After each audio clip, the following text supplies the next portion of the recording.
Item ಯಾವುದೇ ಇರಲಿ try ಮಾಡಿ ಆಚಿ ಚಿಕನ್ ಮಸಾಲಾ. ಬೆಂಗಳೂರಿನಲ್ಲಿ ಕಮರ್ಷಿಯಲ್ ಗ್ಯಾಸ್ ಹಾಹಾಕಾರ ಈಗಾಗಲೇ ಶುರುವಾಗಿದೆ. ಏಕಾಏಕಿ ಸಿಲಿಂಡರ್ಗಳ ಪೂರೈಕೆಯಲ್ಲಿ ಸ್ಥಗಿತ ಮಾಡಿರೋದ್ರಿಂದಾಗಿ ಬೆಂಗಳೂರಿನ ಹೋಟೆಲ್ಗಳು ಬಂದಾಗಬಹುದಾದಂತಹ ಸಾಧ್ಯತೆಗಳು ದಟ್ಟವಾಗಿದೆ. ಇನ್ನು ಬೆಂಗಳೂರಿನಲ್ಲಿ ಓಪನ್ ಆಗುತ್ತಾ ಹೋಟೆಲ್ಗಳು ಇವತ್ತು? ಹೋಟೆಲ್ ತೆರೆಯಲ್ವಾ? ಊಟ ಉಪಹಾರಗಳು ಸಿಗಲ್ವಾ? ಇರಾನ್ ಇಸ್ರೇಲ್ ವಾರ್ ಅಡುಗೆ ಮನೆಗೂ ಕೂಡ ತಟ್ಟೆದೆ ಬಿಸಿ. ಬೆಂಗಳೂರಿನಲ್ಲಿ ಕಮರ್ಷಿಯಲ್ ಗ್ಯಾಸ್ನ ಪೂರೈಕೆ ಈಗಾಗಲೇ ಸ್ಟಾಪ್ ಮಾಡಿರೋದ್ರಿಂದಾಗಿ ಬಹುದೊಡ್ಡ ಸಮಸ್ಯೆಯಾಗಿದೆ ಹೋಟೆಲ್ ಮಾಲೀಕರಿಗೆ. ಜನಸಾಮಾನ್ಯರಿಗೆ ಊಟ ಕೊಡುವಂತಹ ನಿಟ್ಟಿನಲ್ಲಿ ಗ್ಯಾಸ್ಗಳೇ ಪೂರೈಕೆ ಆಗ್ತಾ ಇಲ್ಲ, ಹಾಗಾಗಿ ಅಡುಗೆ ಬೇಯಿಸೋದಕ್ಕೆ ಆಗ್ತಾ ಇಲ್ಲ ಅಂತ ಹೇಳ್ತಿದ್ದಾರೆ.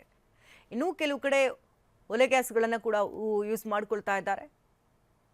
ಹೋಟೆಲ್ಗಳಲ್ಲಿ ಈಗಾಗಲೇ ಪರದಾಟಗಳು ಶುರುವಾಗಿದ್ದು, ಬಂದ್ ಮಾಡಬೇಕಾದಂತಹ ಸಂಕಷ್ಟ ಶುರುವಾಗಿದೆ.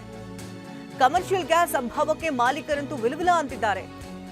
ಹೋಟೆಲ್ಗಳಲ್ಲಿ ಗ್ಯಾಸ್ ಟ್ರಬಲ್ಗೆ ಅಡುಗೆಗಳೇ ಬೇಯ್ತಾ ಇಲ್ಲ. 1800 ರೂಪಾಯಿ ಗ್ಯಾಸ್ ಕೊಡ್ತಾ ಇದ್ರು, ಈಗ 2500 ರೂಪಾಯಿ ಆಗಿದೆ. 2500 ಕೊಡ್ತೀವಿ ಅಂದ್ರೂ ಕೂಡ ಗ್ಯಾಸ್ಗಳು ಸಿಗ್ತಾ ಇಲ್ಲ. ಬೆಂಗಳೂರಿನ ಹೋಟೆಲ್ಗಳಿಂದ TV9 ರಿಯಾಲಿಟಿ ಚೆಕ್ ಅನ್ನು ನಡೆಸ್ತಾ ಇದೆ.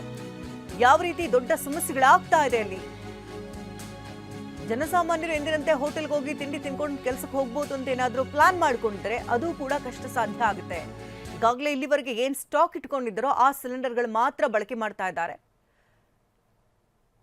ಹೊಸದಾಗಿ ಖರೀದಿ ಮಾಡಬೇಕು ಅಂತ ಅಂದ್ರೆ ಗ್ಯಾಸ್ ಸಿಲಿಂಡರ್ಗಳು ಸಿಗ್ತಾ ಇಲ್ಲ. 1800 ರೂಪಾಯಿ ಇತ್ತು, ಈಗ 2500 ರೂಪಾಯಿ ಆಗಿದೆ. ಈ ಹೆಚ್ಚುವರಿಯಾಗಿ ಹಣ ಕೊಡ್ತೀವಿ ಅಂದ್ರೂ ಕೂಡ ಗ್ಯಾಸ್ ಸಿಲಿಂಡರ್ಗಳು ಸಿಗ್ತಾ ಇಲ್ಲ. ಹಾಗಾಗಿ ಹೋಟೆಲ್ಗಳನ್ನು ಬಂದ್ ಮಾಡಲೇಬೇಕಾದಂತಹ ಪರಿಸ್ಥಿತಿ ನಿರ್ಮಾಣ ಆಗಿದೆ. LOC ಸೇರಿದಂತೆ ತೈಲ ಕಂಪನಿಗಳು 70 ದಿನಗಳವರೆಗೆ ಅಡುಗೆ ಅನಿಲ ಸಿಲಿಂಡರ್ ಸರಬರಾಜಿನಲ್ಲಿ ಯಾವುದೇ ರೀತಿ ಅಡಚಣೆ ಉಂಟಾಗುವುದಿಲ್ಲ ಅಂತ ಹೇಳಿದ್ವು. ಆದರೆ ಏಕಾಏಕಿಯಾಗಿ ಅಡುಗೆ ಅನಿಲ ಸಿಲಿಂಡರ್ ಪೂರೈಕೆಯನ್ನು ನಿಲ್ಲಿಸಿರೋದ್ರಿಂದಾಗಿ ದೊಡ್ಡ ಸಮಸ್ಯೆಯಾಗಿದೆ. ಇನ್ನು ಮಾರುಕಟ್ಟೆಯಲ್ಲಿ ವಾಣಿಜ್ಯ ಬಳಕೆಯ ಅಡುಗೆ ಅನಿಲ ಸಿಲಿಂಡರ್ ದರ 1800 ರೂಪಾಯಿ ಇತ್ತು. ಬ್ಲಾಕ್ ಮಾರುಕಟ್ಟೆಯಲ್ಲಿ 2500ರಿಂದ 2800 ರೂಪಾಯಿಗೆ ಏರಿಕೆಯಾಗಿದೆ. ಇಷ್ಟಾದರೂ ಕೂಡ ಸಿಲಿಂಡರ್ಗಳ ಪೂರೈಕೆಗಳಾಗ್ತಾ ಇಲ್ಲ. ಇನ್ನು ಹೋಟೆಲ್ ಮಾಲೀಕರಿಗೂ ಕೂಡ ದೊಡ್ಡ ಮಟ್ಟದ ಬಿಸಿಯನ್ನು ತಡ್ತಾ ಇದೆ ಇದು. ಹಾಗಾಗಿ ಹೋಟೆಲ್ ತೆರೆಯೋದ್ರ ಬದಲು ಬಂದ್ ಮಾಡ್ತೇವೆ ಅಂತ ಹೇಳ್ತಿದ್ದಾರೆ. ಇಲ್ಲಾಂದ್ರೆ ಅಗತ್ಯ ಪೂರೈಕೆಗಳನ್ನು ತಕ್ಷಣವೇ ನಮಗೆ ಕೊಡ್ಲಿ ಅಂತ ಆಕ್ರೋಶಗಳನ್ನು ವ್ಯಕ್ತಪಡಿಸ್ತಾ ಇದ್ದಾರೆ.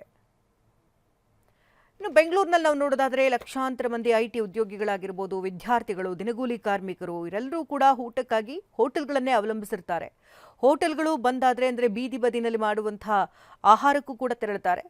ಏಕಾಏಕಿಯಾಗಿ ಈಗ ಗ್ಯಾಸ್ ಸಿಲಿಂಡರ್ ಕೊಡೋದನ್ನು ನಿಲ್ಲಿಸಿರೋದ್ರಿಂದಾಗಿ ರಸ್ತೆ ಬದಿಯಲ್ಲಿ ಅಡುಗೆ ಊಟ ಉಪಚಾರಗಳನ್ನು ಬಡಿಸೋಂಥವ್ರಿಗೂ ಕೂಡ ದೊಡ್ಡ ಮಟ್ಟದ ಸಮಸ್ಯೆ.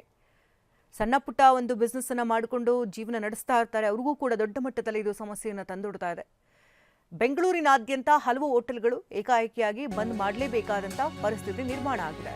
ವಿನಯ್, ನೀವೀಗ ಯಾವ ಸ್ಥಳದಲ್ಲಿದ್ದೀರಿ? ಈಗ ಏಕಾಏಕಿಯಾಗಿ ಗ್ಯಾಸ್ ಸಿಲಿಂಡರ್ ಸರಬರಾಜು ನಿಲ್ಲಿಸಿರೋದ್ರಿಂದಾಗಿ ನೀವಿರುವಂತಹ ಸ್ಥಳದಲ್ಲಿ ಹೋಟೆಲ್ ಓಪನ್ ಆಗ್ತಿದ್ಯಾ? ಅಲ್ಲಿನ ಮಾಲೀಕರಿಗೆ ಏನು ಹೇಳ್ತಿದ್ದಾರೆ? ಶಕುಂತಲಾ, ಸದ್ಯ ಬೆಂಗಳೂರಿಂದ ಸಾವಿರಾರು ಕಿಲೋಮೀಟರ್ ದೂರದಲ್ಲಿ ನಡೆಯುತ್ತಿರುವಂತಹ ಯುದ್ಧದ ಎಫೆಕ್ಟ್ ಸದ್ಯ ಬೆಂಗಳೂರಿಗೂ ಕೂಡ ದೊಡ್ಡ ಮಟ್ಟದಲ್ಲಿ ತಲ್ಲಣವನ್ನು ಸೃಷ್ಟಿ ಮಾಡಿದೆ. ಸದ್ಯ ನಾನೀಗ ಗಾಂಧಿನಗರದಲ್ಲಿದ್ದೀನಿ. ಗಾಂಧಿನಗರ ಅಂದ ತಕ್ಷಣ ಹೋಟೆಲ್ಗಳು, ರೆಸಿಡೆನ್ಸ್ಗಳು, ಸಾಕಷ್ಟು ಲಾಡ್ಜ್ಗಳಿಂದ ತುಂಬಿರುವಂತಹ ಏರಿಯಾ. ಸದ್ಯಕ್ಕೆ ನೀವು ನೋಡ್ಬೋದು, ಈ ಒಂದು ಸರೌಂಡಿಂಗ್ ಏರಿಯಾದಲ್ಲಿ, ನಾನಿರುವಂತಹ ಏರಿಯಾದಲ್ಲಿ 10ಕ್ಕೂ ಹೆಚ್ಚು ಹೋಟೆಲ್ಗಳಿರುವಂಥದ್ದು. ಸದ್ಯಕ್ಕೆ ಯಾವುದೇ ಹೋಟೆಲ್ಗಳು ಕೂಡ ಇನ್ನೂ ಕೂಡ ಓಪನ್ ಆಗಿಲ್ಲ. ಯಾಕಂದರೆ ಈಗಾಗಲೇ ನಿನ್ನೆಯಿಂದನೇ ದೊಡ್ಡ ಮಟ್ಟದಲ್ಲಿ ಸಾಕಷ್ಟು ಸಂಕಷ್ಟ ಇತ್ತು. ಸದ್ಯಕ್ಕೆ ನಾನು ತೋರಿಸ್ತಾ ಇದ್ದೀನಿ, ಕಾರ್ನರ್ಲಿರುವಂತಹ 2 ಹೋಟೆಲ್ಗಳು ಕೂಡ ಇನ್ನೂ ಓಪನ್ ಆಗಿಲ್ಲ. ಯಾಕಂದ್ರೆ ಆ ಒಂದು ಕೆಫೆ ಏನಿದೆ, ವರ್ಣಿ ಕೆಫೆ, ಅಲ್ಲಿ ಸಾಕಷ್ಟು ಜನ ಬೆಳಗ್ಗೆಗೆ ಟೀ ಕಾಫಿ ಕುಡಿಯೋದಕ್ಕೆ ಬರ್ತಾ ಇದ್ರು. ಜೊತೆಗೆ ಇಲ್ಲಿರುವಂತಹ ದೋಸೆ ಹೋಟೆಲ್ಗಳು, ದೋಸೆ ಕ್ಯಾಂಪ್ ಹೋಟೆಲ್ಗಳಾಗಿರ್ಬೋದು, ಅವು ಕೂಡ ಓಪನ್ ಆಗಿಲ್ಲ. ಸದ್ಯಕ್ಕೆ ನಾನೀಗ ಮತ್ತೊಂದು ನಿಮ್ಗೆ ಹೋಟೆಲ್ಗಳನ್ನು ತೋರಿಸ್ತಾ ಹೋಗ್ತೀನಿ, ಯಾವ ರೀತಿಯಾಗಿ ಹೋಟೆಲ್ನ ಚಿತ್ರಣ ಕಂಡು ಬರ್ತಾ ಇದೆ ಅಂತ ಹೇಳಿ. ಯಾಕೆಂದ್ರೆ ಬೆಳಗಿನ 6 ಗಂಟೆ ಅಂದ್ರೆ ಹೆಚ್ಚು ರಾಜ್ಯದ ಬೇರೆ ಬೇರೆ ಭಾಗಗಳಿಂದ, ಜಿಲ್ಲಾ ಕೇಂದ್ರಗಳಿಂದ, ಹೊರ ರಾಜ್ಯಗಳಿಂದ ಬರುವಂತವರು ಗಾಂಧಿನಗರದಲ್ಲಿ ಉಳ್ಕೊಳ್ಳುವಂತ ವ್ಯವಸ್ಥೆ ಮಾಡ್ತಾರೆ. ಇಂತಹ ಒಂದು ಏರಿಯಾದಲ್ಲಿ, ಪ್ರಸಿದ್ಧವಾಗಿರುವಂತಹ ಏರಿಯಾದಲ್ಲಿ ಸಾಕಷ್ಟು ಹೋಟೆಲ್ಗಳಿವೆ, ಲಾಡ್ಜ್ ಇದೆ, ರೆಸಿಡೆನ್ಸ್ ಇದೆ.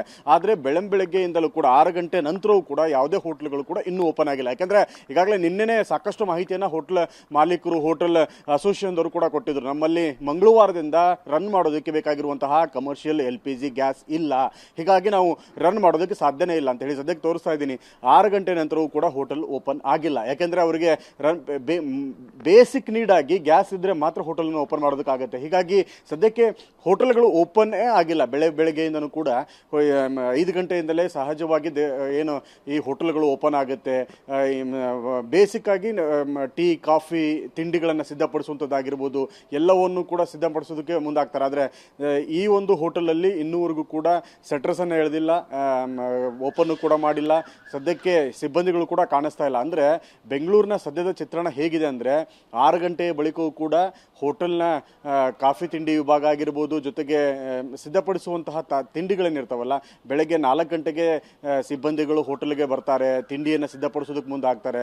ಸದ್ಯಕ್ಕೆ ಅಂತಹ ಯಾವುದೇ ಚಿತ್ರಣವೂ ಕೂಡ ನಮಗೆ ಹೋಟೆಲ್ ಮುಂಭಾಗದಿಂದ ಕಂಡು ಬರ್ತಾ ಇಲ್ಲ. ಯಾಕೆಂದರೆ ದೊಡ್ಡ ಮಟ್ಟದಲ್ಲಿ ಬೆಂಗಳೂರಿಗೆ ಈ ರೀತಿಯಾದಂತಹ ಗ್ಯಾಸ್ಗಳ ಪೂರೈಕೆ ಸಮಸ್ಯೆ ಆಗಿದೆ.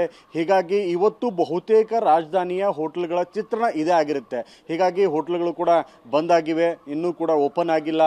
ಯಾಕಂದರೆ LPG ಪೂರೈಕೆಯಲ್ಲಿ ದೊಡ್ಡ ಮಟ್ಟದಲ್ಲಿ ವ್ಯತ್ಯಯ ಆಗಿದೆ. ಜನಸಾಮಾನ್ಯರಿಗೆ ಇದರ ನೇರ ಎಫೆಕ್ಟ್ ಆಗ್ತಾ ಇದೆ. ಗಾಂಧಿನಗರದ ಚಿತ್ರಣ ನಾವು ನಿಮ್ಗೆ ಸದ್ಯಕ್ಕೆ ತೋರಿಸಿದ್ವಿ ಶಕುಂತಲ. ಹಾಗೆ ಸಂಪರ್ಕದಲ್ಲಿರುವೆ ಇನ್ನು ವಿಕಾಸ್ ಕೂಡ ನೇರ ಸಂಪರ್ಕದಲ್ಲಿದ್ದಾರೆ. ವಿಕಾಸ್, ರಿಯಾಲಿಟಿ ಚೆಕ್ ಅನ್ನ ನಡೆಸ್ತಾ ಇದೆ TV9. ಯಾಕಂದ್ರೆ ಪ್ರತಿ ಕ್ಷಣದ ಅಪ್ಡೇಟ್ ಅನ್ನ ಕೊಡ್ತಾ ಇದೀವಿ, ರಾಜ್ಯದಲ್ಲಿ ಏನೆಲ್ಲ ಬೆಳವಣಿಗೆಗಳಾಗ್ತಾ ಇದೆ ಅಂತ. ಈಗ ಏಕಾಏಕಿ ಗ್ಯಾಸ್ ಅನ್ನ ನಿಲ್ಲಿಸಿರೋದ್ರಿಂದಾಗಿ ಸಾಕಷ್ಟು ಜನ IT-BT ಆಗಿರಬಹುದು ಅಥವಾ ದಿನಗೂಲಿ ನೌಕರರಾಗಿರ್ಬೋದು ಎಲ್ಲರೂ ಕೂಡ ಹೋಟೆಲ್ ಮೇಲೆ ಅವಲಂಬಿತರಾಗಿರ್ತಾರೆ. ಸಹಜವಾಗಿ ಎಂದಿನಂತೆ ತಿಂಡಿ ಊಟ ಸಿಗುತ್ತೆ ಅಂತ ಏನಾದ್ರು ಹೋದ್ರೆ ಅಲ್ಲೂ ಕೂಡ ದೊಡ್ಡ ಸಮಸ್ಯೆ ಆಗಬಹುದಾದಂತ ಪರಿಸ್ಥಿತಿ. ಸದ್ಯ ನೀವೀಗ ಯಾವ ಸ್ಥಳದಲ್ಲಿದ್ದೀರಿ, ಅಲ್ಲಿನ ಚಿತ್ರಣ ಹೇಗೆ ಕಂಡು ಬರ್ತಾ ಇದೆ? ಎಸ್ ಶಕುಂತಲ, ಇನ್ನು ನಾನು ಮೆಜೆಸ್ಟಿಕ್ನಲ್ಲಿ ಇರುವಂಥದ್ದು ಸಾಮಾನ್ಯ ಜನ ಮತ್ತು ಪ್ರತಿನಿತ್ಯ 24x7 ಜನ ಇರ್ತಕ್ಕಂಥ ಒಂದು ಪ್ರದೇಶ ಮೆಜೆಸ್ಟಿಕ್ನಲ್ಲಿ.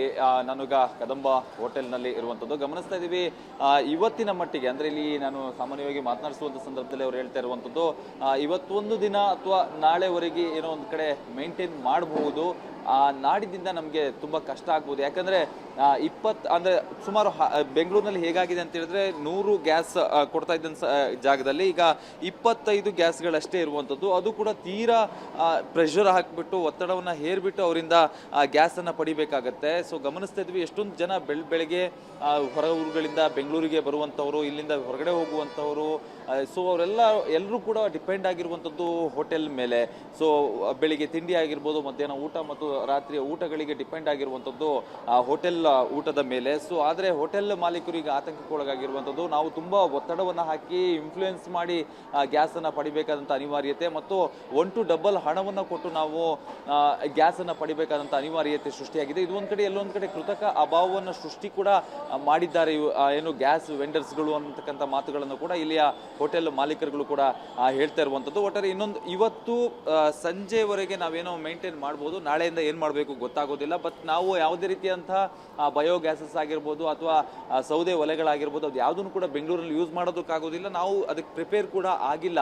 ಸೊ ಗ್ಯಾಸ್ ಇಲ್ಲ ಅಂತ ಹೇಳಿದ್ರೆ ನಾವು ಆಟೋಮೆಟಿಕ್ಲಿ ನಾವು ಹೋಟೆಲನ್ನು ಕ್ಲೋಸ್ ಮಾಡಬೇಕಾಗುತ್ತೆ. ಇದು ನಮ್ಮ ಬಂದ್ ಅಂತೂ ಅಲ್ಲ, ನಾವು ಮಾಡ್ತಿರುವಂಥ ಬಂದ್ ಅಲ್ಲ, ಇದು ಕೊಲ್ಲಿ ರಾಷ್ಟ್ರದಲ್ಲಿ ಆಗ್ತಾ ಇರುವಂತಹ ಯುದ್ಧದ ಎಫೆಕ್ಟ್ ಅಂತ ಹೇಳಿ ಎಲ್ಲರೂ ಹೇಳ್ಕೊಳ್ತಾ ಇದ್ದಾರೆ. ಬಟ್ ನಮಗೂ ಕೂಡ ಕಷ್ಟ ಆಗ್ತಾ ಇದೆ, ಏನಾಗುತ್ತೆ ನೋಡಬೇಕು ಅಂತಕ್ಕಂಥ ಒಂದು ಉತ್ತರವನ್ನು ಹೋಟೆಲ್ ಮಾಲೀಕರುಗಳು ಕೊಡ್ತಾ ಇರುವಂಥದ್ದು. ಒಟ್ಟಾರೆಯಾಗಿ ಈ ಒಂದು ಗ್ಯಾಸ್ ಸಿಲಿಂಡರ್ ಪೂರೈಕೆಯಲ್ಲಿ ವ್ಯತ್ಯಯ ಏನಿದೆ ಇದು ಜನಸಾಮಾನ್ಯರಿಗೆ ಹೋಟೆಲ್ ಕ್ಲೋಸ್ ಆಗೋದ್ರಿಂದಾಗಿ ಜನಸಾಮಾನ್ಯರಿಗೆ ದೊಡ್ಡ ಮಟ್ಟದಲ್ಲಿ ತೊಂದರೆಯನ್ನುಂಟು ಮಾಡುತ್ತೆ. ಶಕುಂತಲಾ, ಧನ್ಯವಾದ ವಿನಯ್, ಧನ್ಯವಾದ ವಿಕಾಸ್, ತಮ್ಮೆಲ್ಲ ಲೈವ್ ಅಪ್ಡೇಟ್ಸ್ಗಾಗಿ.